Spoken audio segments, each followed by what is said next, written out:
Ever since I could sit on a horse, brush, touch, or look, I have been obsessed. Obsessed with horses. Not like your usual girl who likes horses because they look pretty or because they seem like some pretty little pink pony they saw on the web. I fell in love with their independence and willing nature because they never judged me or held a grudge, even though they probably couldn't understand what I said. I fell in love with how they seemed to understand me so well and listen. I fell in love with how willing they were, and most of all, I fell in love with how much they can trust you. And for me, the best feeling in the universe is when someone or something can trust you enough to handle their lives in the reins. When I was about 3 to 4 years old, I got my first Breyer, a very detailed and expensive model horse. This Breyer was a unicorn Mustang with a white body and a dark blue stripe flame. But to me, it was a playmate, a small horse that I could make many stalls, halters, lead ropes, and even a saddle for. In the spring, the small white unicorn would vanish in the tall green grass and gallop through the new bright flowers, bathe in the summer sun, frolic in the bright oranges, reds, and yellows of the leaves in the fall, and plunder in the cold, deep snow in the winter.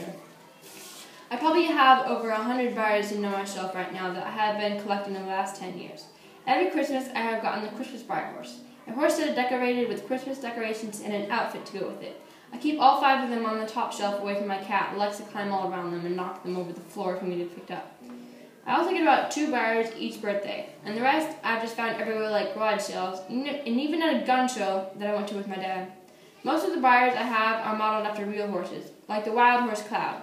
I think I've collected almost all the replicas of him and his herd. Many of the Breyers made are also famous racehorses like Secretariat, Smarty Jones, Ruffin, Seattle Salou.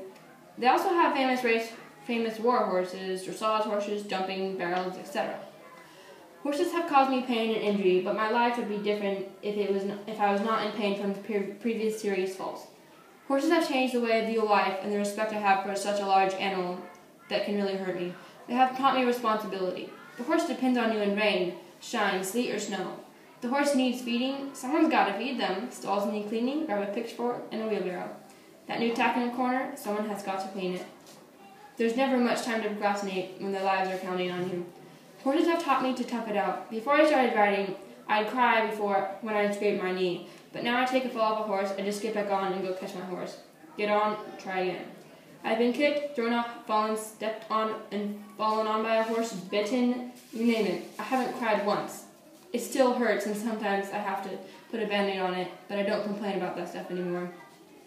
Horses have taught me patience and responsibility. You cannot make a half-ton animal listen to you by sheer brute force, especially when you're 5 times smaller, 10 times slower, and they are 20 times stronger than you.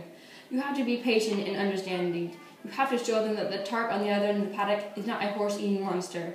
And when they spook at it and you fall off, you have to get back on and get up and be consistent. Go back and show them that the tarp won't eat them. I have learned that your horse really doesn't care about the pimple on your forehead or the clothes that you wear. Most of the time, horses can understand me better than myself or the mood I'm in. They have never pissed me off purposely or held a grudge. Horses have taught me a lot more than I could ever possibly say. Every time I step into the stirrups, I give my life to an animal 5 times my size, an animal that could kill me in a second, but I trust him every day to bring me home safely. So in conclusion, you don't trust until your partner is 120 pounds of free spirit.